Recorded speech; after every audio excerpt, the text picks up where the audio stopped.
So we finally saw the interview between Tucker Carlson and Vladimir Putin, which has now actually received over 100 million views so far.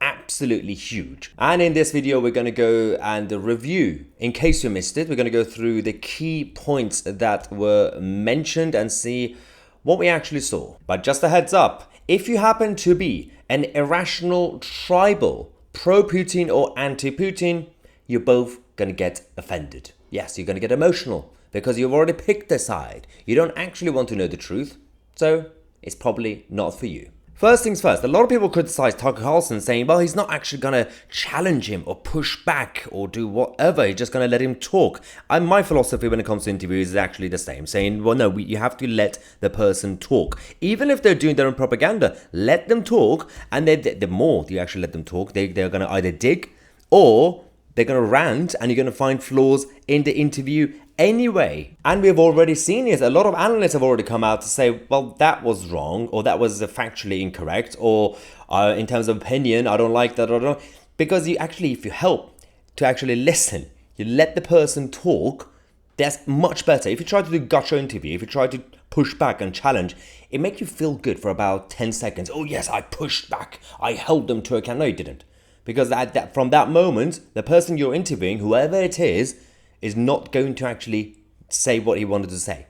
And that's the problem. They're either going to leave the interview or they're going to find even more lies or more spins. So let them talk and you can find out the truth afterwards. Right, so first things first, the beginning of the interview, the first 25 minutes, 30 minutes of it was a long rant about Russia's history, and Putin said that the context is definitely needed. The reason he went through the history was because the first question was the invasion, the intent behind the invasion, because up until now, Kremlin and Putin himself, the speeches he made, he said it was self-defense. NATO was getting close and we thought that's probably best if we make the first move. But he actually said no.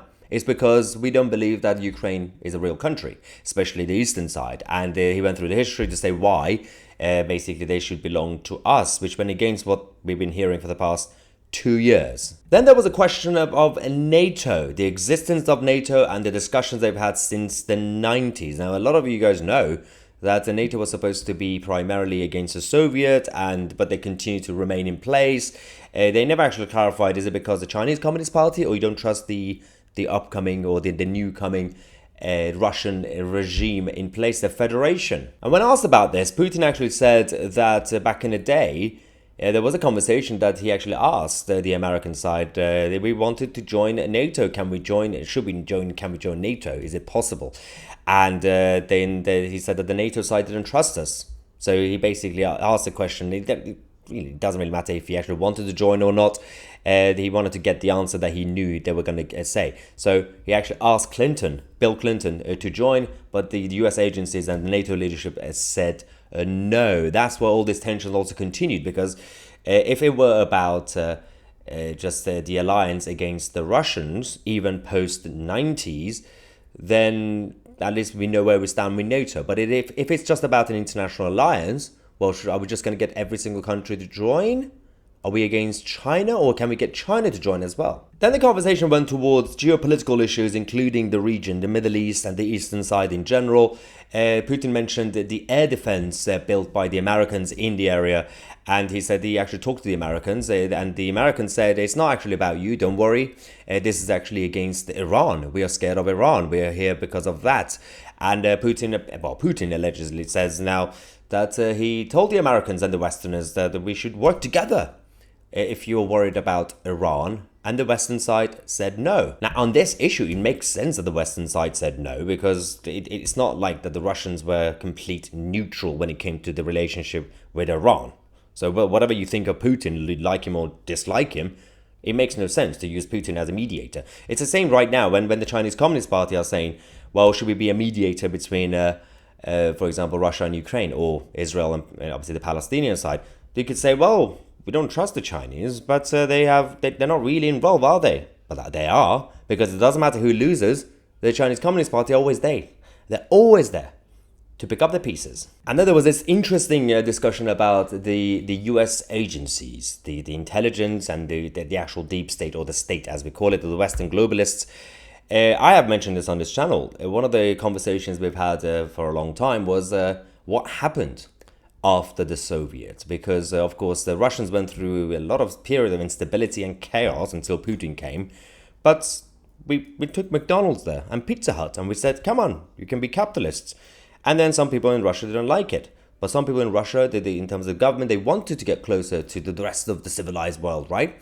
What happened? Who betrayed whom? Was it the Western side that actually abandoned the Russians after 1990? Or was it the Russians who were still basically trying to resist?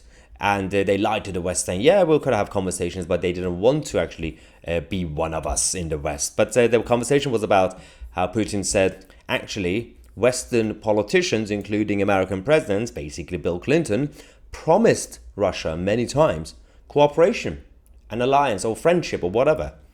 But it was actually, he claims, that the US agencies and the deep state were the ones who always prevented it. And then finally, Tucker Carlson pushed back. He pressed Putin on what he said at the beginning of the interview, which was about the invasion. And he said, wait, so it wasn't about NATO. It was actually about the fact that you just don't believe that Ukraine should exist as a separate country, and especially the eastern side should belong to Russia.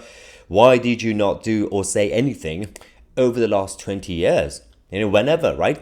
Or even since 2014. But then obviously Putin went through his opinion in terms of what happened in Ukraine and the coup in Ukraine, as he says, they actually triggered his plans, saying it was at that point where he said it was his duty to go and denazify Ukraine, which again was kind of interesting the way he described it. Initially, he used to say, because we see it as a threat. But then in this interview, he didn't actually say that. He was saying it was our duty to go and denazify a different country. But that's the same allegations we give to the Americans when they went to liberate Iraq from Saddam, saying we are here to liberate you or make you civilized. There was also that kind of complicated situation in terms of the denazification of Ukraine. And then his narrative continued because Tucker Carlson asked him, a lot of people are scared that you might continue the expansion, you might go to Poland and get other places in the Eastern blocs and all that. And then he repeated what he's been saying for some time now, saying that the Russians don't have any interest in terms of expansion or any appetite.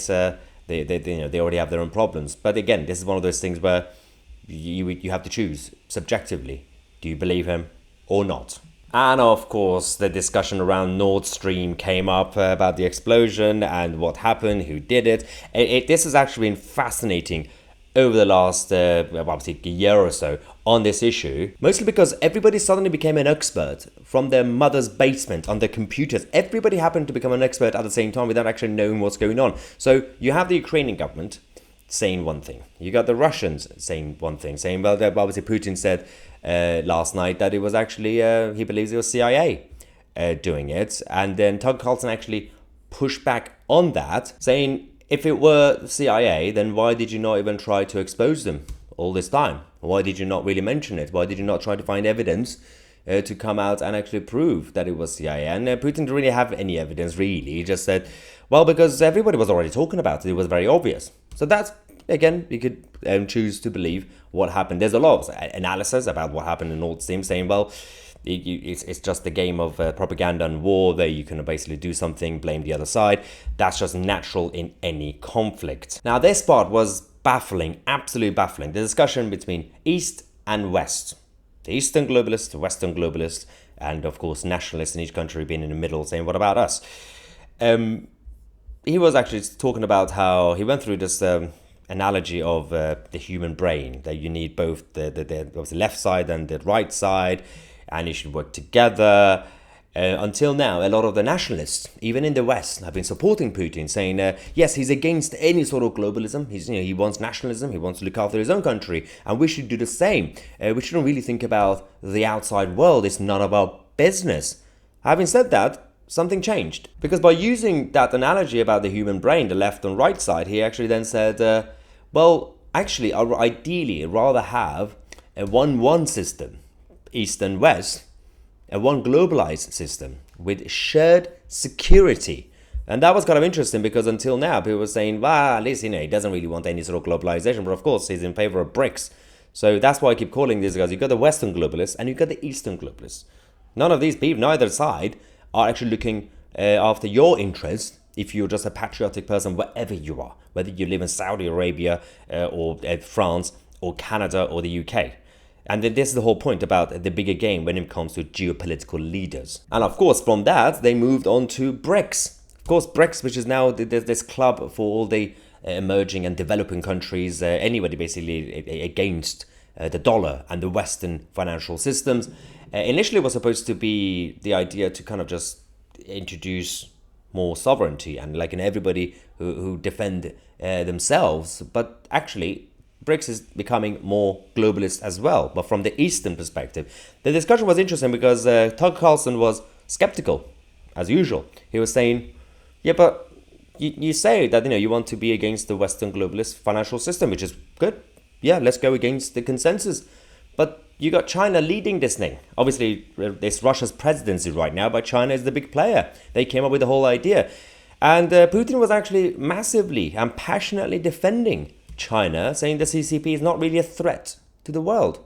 Well, you can't really say that, considering we've already seen what the Chinese are doing across the whole world, let alone to their own people. It's none of our business, right? But they're already doing. They've already infiltrated our financial systems, our academia. It's the same with the Qataris as well. So you can't really say the Chinese are not really a threat. Don't worry about them. And then one key point in the discussion was actually about the US presidents. And obviously Tucker Carlson was asking about the role of the presidents in America. Are they actually in charge, including Biden? And but obviously Putin doesn't believe they're really in charge. Not all of them, he said. But they mentioned W. Bush. And Putin actually defended Bush, saying that a lot of people didn't take him seriously. They thought he's stupid. But actually, and say they thought he was a dumb country boy, but actually he was very smart and he had a good relationship with George W. Bush. He seems to basically see him slightly better than the other presidents that he had to deal with. And of course, Ukraine came up again, and Boris Johnson came up because they were talking about what Putin wants to do now, and he came out to say, "Well, no, I've always wanted negotiations. Let's do peace." And he actually did say, which this already was exposed a while ago anyway, this is actually more factual, as in it's not really subjective, it's not just an opinion or claim.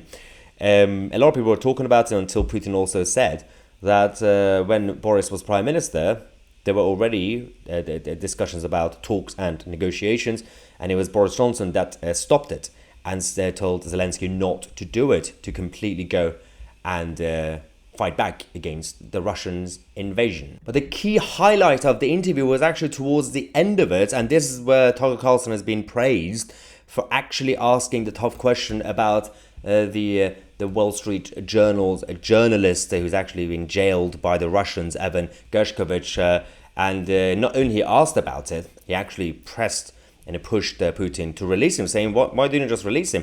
And this was where there was a bit of an hypocritical or double standards from Putin, his answer, because he mentioned he doesn't really have any evidence that Gershkovich was actually working for, I don't know, like CIA directly, but then he said he was working, but he said he basically had a feeling. But the whole problem that he had was that he said he received classified documents and wanted to report on it, and that's espionage, right?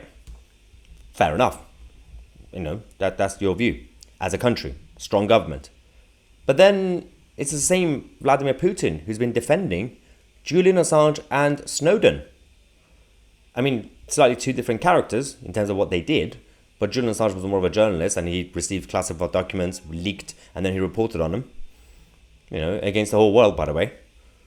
But Putin defended him. Snowden obviously leaked information, very, very classified documents, and he defended them, but not Gershkovich, because he was doing it against Kremlin. And finally, my whole takeaway from all this, apart from obviously what the review or the key highlights that we mentioned, was actually about the question that a lot of people are asking. Why is it some people in the West, or especially more nationalists, they seem to be supporters of Putin, or at least his mentality, right? Despite the fact that the establishment says, no, he's against us, he's our enemy. And you could see, based on basic psychology of what's going on with our politicians, or the quality of our politicians, you can see the main reason. And that's about the fact that Putin reminds a lot of people of more old-school, old-fashioned politicians, but you could actually even say like a gangster, in a sense that he actually whether he lies or not, he talks robustly and with purpose, and he can actually explain things, and you know he's basically alpha. And one level, a lot of people don't really respect the Western politicians anymore because they don't seem alpha, they don't seem to actually have conviction, they're not even good at trying to manipulate you or lie to you with conviction. So that's the whole point. Even if you know or think that what Putin is saying is basically trying to manipulate you or doing propaganda, people still respect that alpha behavior, saying, and he's convincing. Even if he's lying, he's convincing. At the same time, we don't really respect the Western politicians because they're wet blankets, but at the same time, the people who are making decisions behind them make them look like puppets, and we don't like that because we see that as dishonesty. As at least with, for example, even a full-on dictator, you know where you stand with him or her, because they will be telling you exactly what they want to do. At least you know what you are getting. And I think the people in the West kind of miss those sort of type of politicians, not really dictators, but in terms of those who can actually talk to you properly, like Ronald Reagan, like Margaret Thatcher, like Winston Churchill. And I think this is one of the reasons. Of course, there are some people who are just supporting Putin because they believe in that ideology. Some people are supporting Putin because they're so much against the Western system, so they will be backing anybody who's against it. And that's a whole different thing. But a lot of other people just see him as an alpha figure and like, well, he knows, his stuff, and he's doing things, he's got a plan, even if he's a gangster.